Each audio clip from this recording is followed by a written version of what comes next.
I was stationed at Schofield Barracks, Hawaii, September 11, 2001. I was out in the field. We were doing training exercises. We heard of the news of the terrorist attacks on the World Trade Center. I was called to bring in my company from the field. We road marched in from the Kahukus back to Schofield Barracks, which was about 25 miles. We got in, and then I was given the task to assume the gates at Schofield Barracks, Hawaii.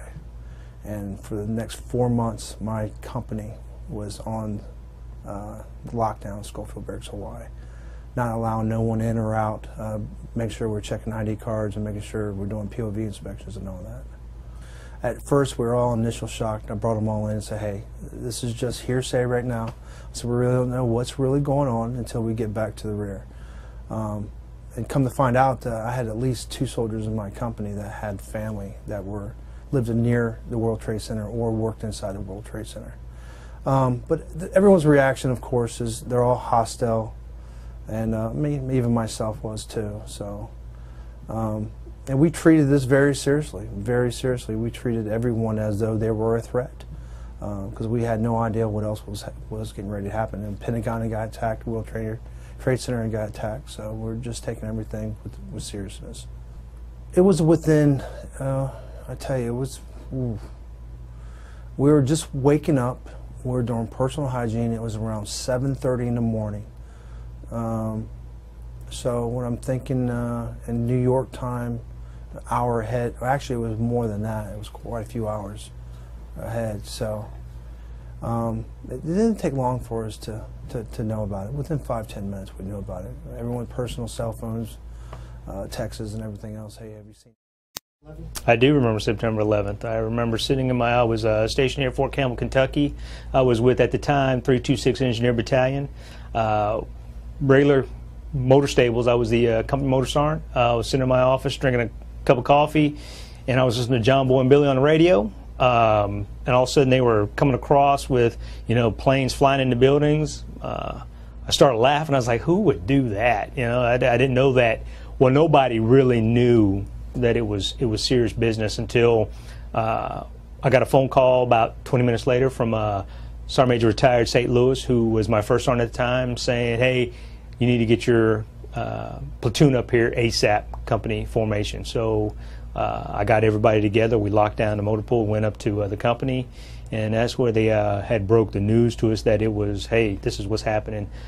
Plane had flown into the one of the towers, and more attacks were taking place that day. And I remember that Fort Campbell got locked down. Every spot we had to put triple strand concertina wire around every building. My motor pool was locked down. We had to have gate guards. You had to sign in and out. You couldn't leave unless it was star cluster hot. And we were locked down on post. Well, some of us all night long, and had to make plans for our children who were off post to get taken care of. Pretty pissed off, sad, because just started hearing about the death tolls. Innocent people who have nothing to do with what's going on at that time frame lost their lives meaninglessly for no reason whatsoever, and that fueled the fire. We started even getting more and more pissed off about it. I know I did, because it was like some bully just come out of nowhere and just decided to take its vengeance out on innocent bystanders and people who had nothing to do with the overall picture. What was going through my brains was, within 72 hours, we're going to deploy and go somewhere to combat. And that was a lot of our mentalities. A lot of us had already sat down and started, calling family members about activating our family care plans to have them come down and take care of our loved ones while we were getting ready to go fight a war.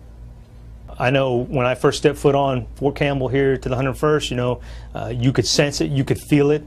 101st has a tremendous history and tradition, and it's just an honor to be able to say that I was a part of all that, and I'm a Screaming Eagle, and I'll die a Screaming Eagle. I really didn't sleep much at night. I went in my room with my son and daughter, my kids, and I just sat there, and I was just thankful that they were okay, and then I was a little little torque because I knew I was going to leave.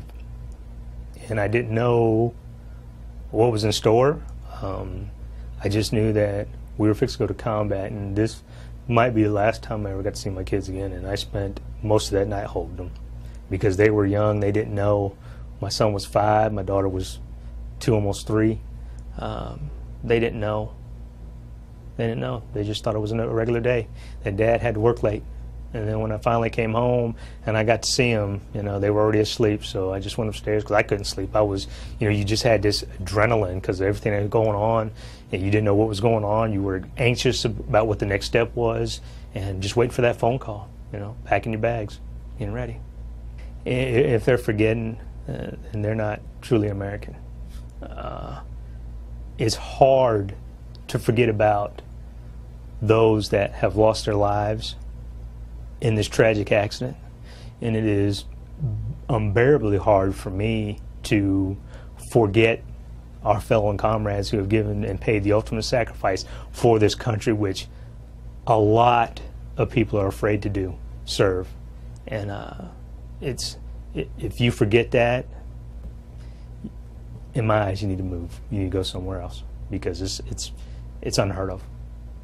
I can't fathom it. You know, I joined the Army, not ever thinking about combat, just serving my time and getting out and trying to figure out what my next chapter in life was. But fortunate for me, being in, my next chapters continuously opened up, and I stayed in. And you know, when 9/11 kicked off and we were going to combat and we were going to fight for our country, I didn't give it a second thought. I was ready to go. You know, as I came up, you saw the veterans. Very few were walking around with combat patches on, but the ones that had those combat patches on and walked around were like gods. And you were like, oh, you just were in awe of somebody standing in front of you with a combat patch because you know that they have been through some tough times. And I'm privileged to be one of those now. It's an honor. I was in Pollock Pines, California. I was on vacation from school.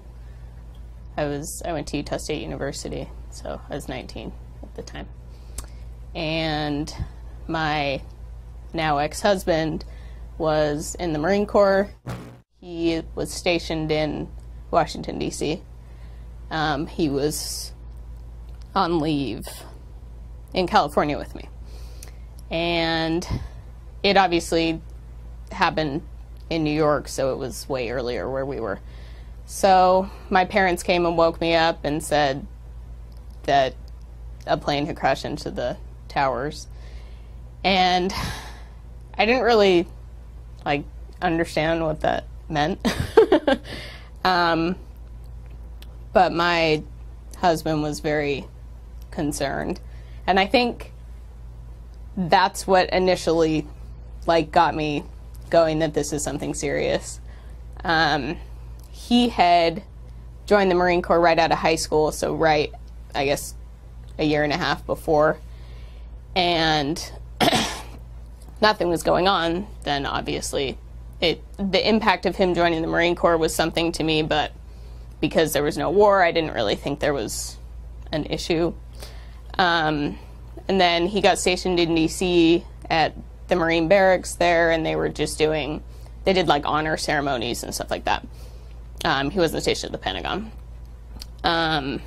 And so after it happened, he called his command. He was supposed to be going back that day. So he called them. Obviously, flights were stopped. And his flight got delayed. I want to say we were in California another week before he made it back. And I think during that time after it happened, I sat and talked to my dad about, like, what does this mean? And I think it got, sorry, it got more real.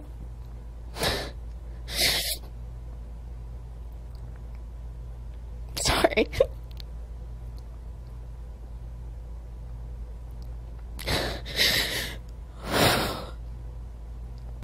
I think it just became something like, I was trying to push it aside, like, my husband's gonna be going to war, and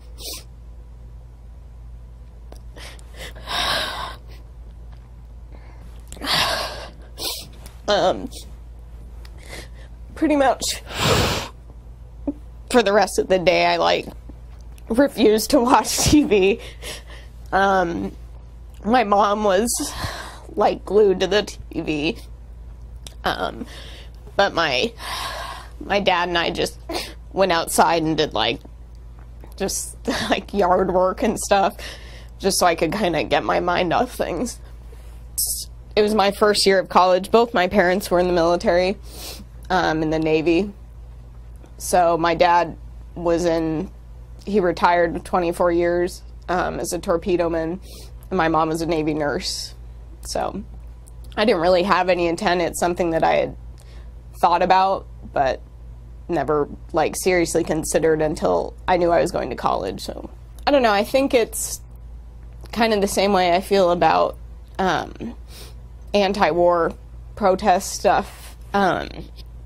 When people kind of bring up like bring the troops home and all this stuff like that, but they don't actually know someone or have a family member or a husband or wife or whatever. And I think knowing someone that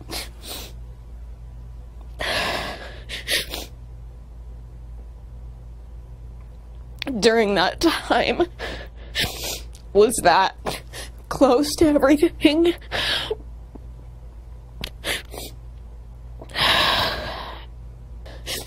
I think that kind of drives it home for me. I just think it's important that people remember where they were.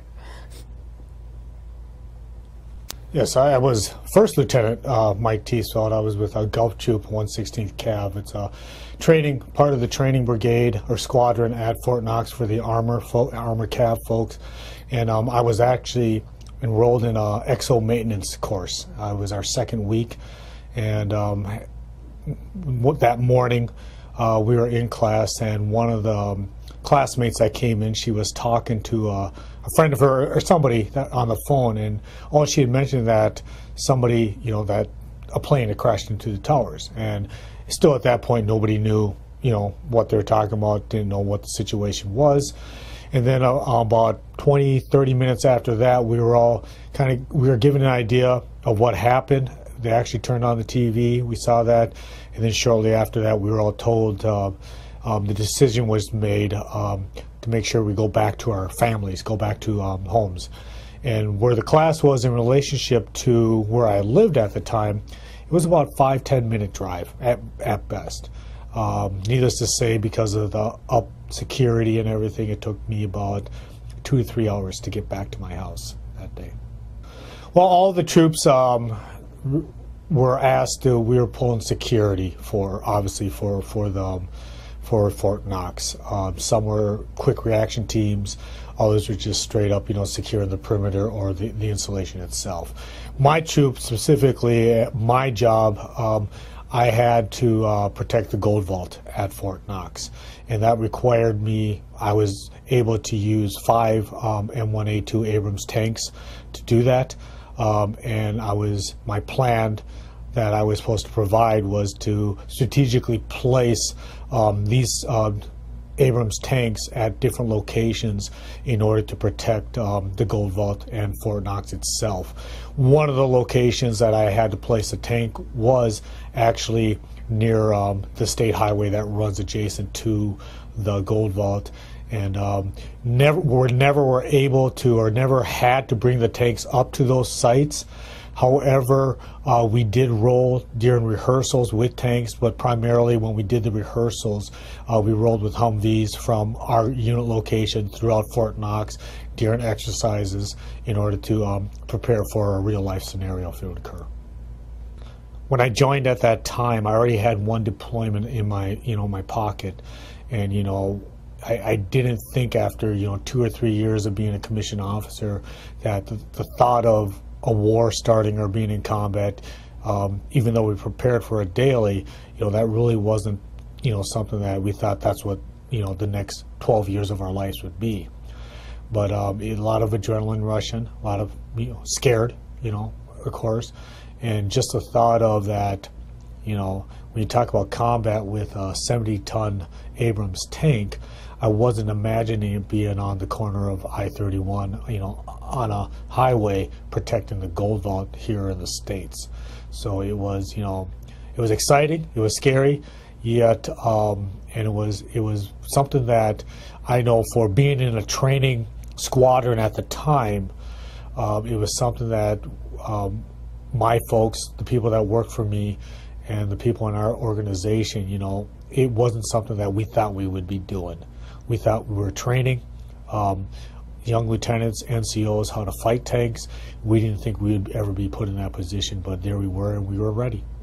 September 11th is the day that I personally will never forget. Just the events. It's more of when my kids at the time, I had one at the house, but I had two that were in elementary school coming home, and of course the questions, and trying to explain that, and just being in that situation as a parent, and also as being in that situation as a member of the military. No one tells you how to explain that to your kids. So that's definitely something that will always be, I'll always remember. I've, whether it's my tours in Afghanistan or Iraq, I can count numbers of things that I will always remember. And I can't say, 9/11 or those events that I had during my combat tours outrank the other, but they'll always be something I remember. I was in Baltimore, Maryland.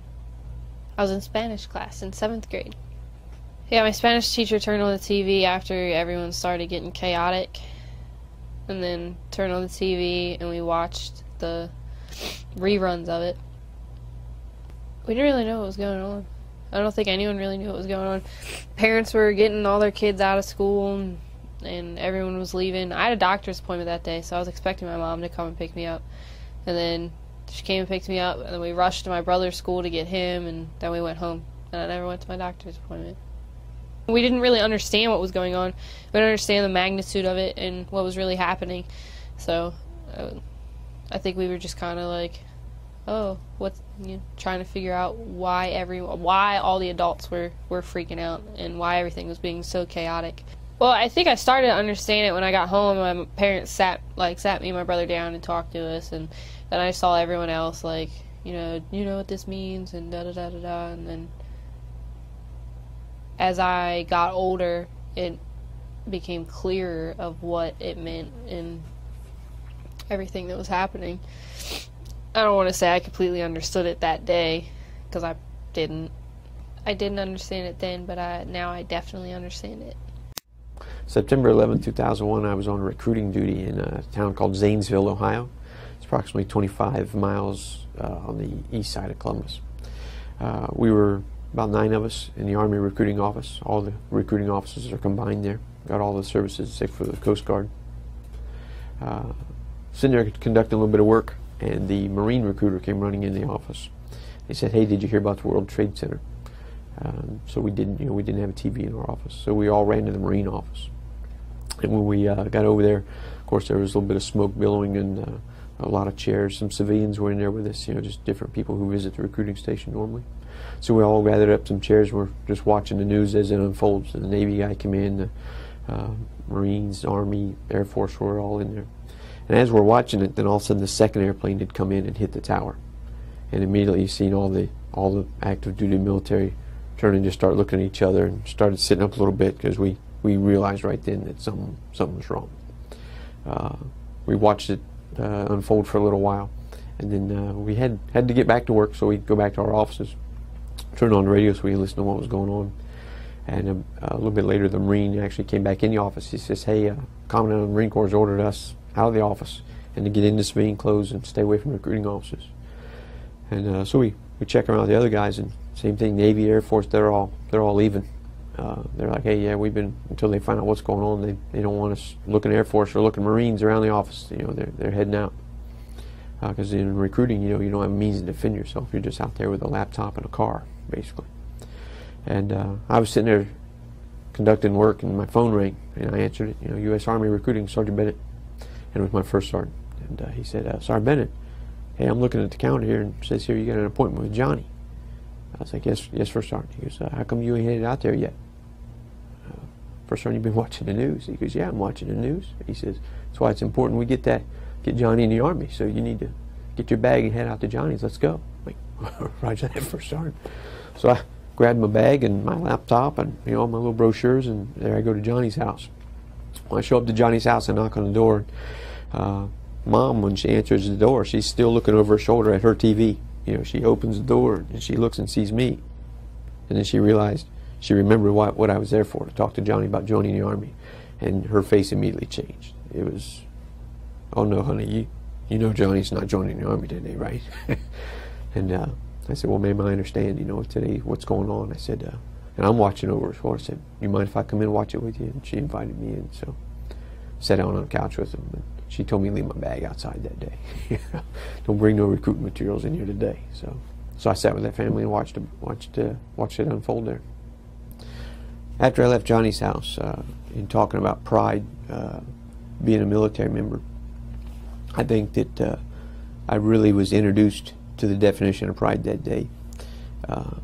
Had gotten back from Johnny's house, was at my desk, and an older lady, probably 40, 45 years old, and a larger lady, she was wearing scrubs and with a stethoscope around her neck, and she had just come walking, you know, right in the recruiting station, through the door open, stomped right up to my desk, and she throws her stethoscope down and she looks at me and she says, I'm old, I'm fat, but I'm a nurse. Where do I sign up?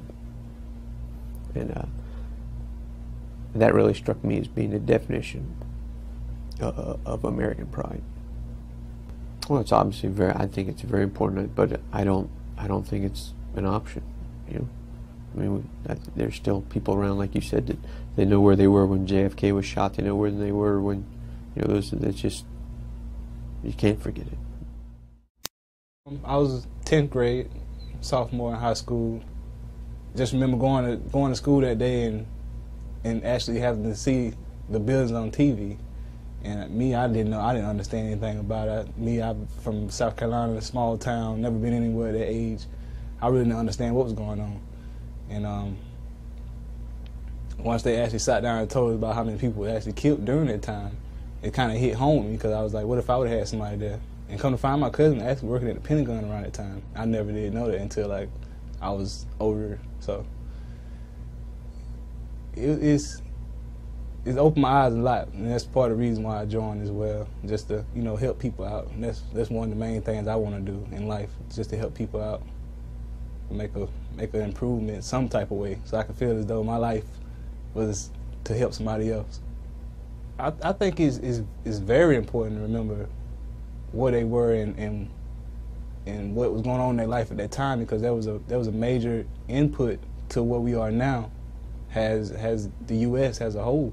I mean, that was a mark in history that we actually lived through. So I think it's important that we do understand where we were in life and how much we've grown since then, and just it's just an eye-opener for me. I mean, that's the main part. And more so being a strike soldier, because, you know, we went into that area, so that's even more than what I could believe at the time that the accident happened that I could be at. So this is, I guess it's an honor, to be honest, because I'm serving, not so serving just with the Army, but in a place where we went to where they were. So it's a big impact for me. Even if you don't remember where you were that day or what you was doing, you know that you lived through that time. So knowing that you lived through that time in history, it should be a big impact in your life as well. September 11, 2001, I was in Wisconsin at MATC going to college for accounting. And I was in the middle of a pool tournament. I was kicking some butt, and about halfway through the pool tournament, all of a sudden the room went quiet. People were over in the corner watching TV. Everyone started crowding around the TV and everything to find out what was going on. You got some people over there crying, making phone calls and things like that. And that's when they recasted exactly what happened. And obviously the tournament discontinued and everyone kind of sat there and watched in awe what was going on. And shortly after, not too long after that, I decided to join the Army and serve. Immediately everyone was obviously, it's a terrorist attack again, it's a terrorist attack. A lot of people were wondering exactly what the explosion was as they were coming in. They didn't see what hit it. They just saw the explosion. So they were wondering what could have caused it at first. But most people, oh, it's a terrorist attack, we're under attack. Just the fact that I saw a bunch of people signing up at the time. A lot of my friends were signing up and going. There's quite a few friends that actually had people injured, whether it be the flights or within Twin Towers. Some friends got injured there. And I've always wanted to join. The Army saved my life when I was younger, when I had an abscess on my neck, and that was my dream. One day I'm going to join the Army, one day I'm going to join the Army. And decided, hey, it's time to go over and serve now. If you tend to forget things, there's a lot of articles that come out, obviously, every September 11th. They remember everything that was going on. There's a lot of things out there that it's posted, whether it's Facebook or just in the newspapers or anything like that. Just pick up a book and read, pick up a newspaper and read. Just to recall exactly when the turn of events was for the United States. 9/11, I was in math class in New York City. I lived in Queens, and it was right over the bridge where you can see the water and see, you know, the towers and stuff like that. I was in math class, Miss Parang's class, hated math, and she got a phone call, and everybody knew that my mom worked in the towers. You know, she worked for Xerox, and part of their company worked in the Twin Towers. So that morning she dropped me off to school and she told me she loved me. That was the first time she ever told me, like, physically, I love you, have a good day. And I was like, okay, love you too, Mom, see you later. And then they received the phone call that the towers got hit. And teacher took me outside and explained to me what was going on, and I needed to go downstairs to the principal's office and wait for further guidances. So my first instinct was, my mom's probably gone. So the whole day, transportation was down. No trains were running, no buses were running. It was all over the news. And I had no way of getting in contact with my mom at all. So my aunt came and picked me up, and we walked home. I lived about 6 miles away from the school, so we walked home because there was nothing running. The city was in complete chaos. I waited until she got home. She didn't show up that first day. She didn't show up the second day, and then the third day she came home. She wore a New York company 2-piece dress to work that day. She looked really beautiful. And she came home and she was just covered in debris. No feet, no shoes on her feet, just shooken up. All I asked her was, well, what made you go through this? What was your motivation to stay alive? And then she said, it wasn't just my time yet. I still got to see you grow. So she told me instead of running, she saw the first plane hit, and instead of running to the elevator with all her co-workers, she headed for the stairs. As she goes down the stairs, there's people just trampling down on top of each other trying to get out the towers. And she said she tripped, she fell down, she got out the doors, landed on her back. And as she landed on her back, she can see it just falling down. Just falling down. People screaming, people crying, people just running rampant. And she said, I didn't have no sense of direction. So I followed the crowd, followed onto the bridge, and cried the whole entire walk on the bridge because I was afraid that they were going to hit the bridge and I wasn't going to see you ever again. So it's a day that it's not just history for me. It's a day that I live in every day. I get a chance to say, I love you, Mom.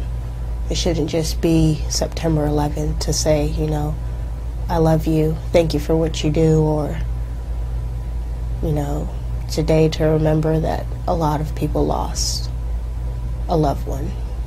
It's a day that America needed help. They needed a sense of hope, that we weren't just this great nation. We were at our knees, and it took that day for people to actually be nicer to each other, to care for one another, and it should have never gotten to that. It should have been every day, and every day now everybody thinks of September 11th. Some people don't think that September 11th is, you know, it was plotted, it was planned, you know, and in reality 9/11 happened, and that is one of the main reasons why I wear a uniform today.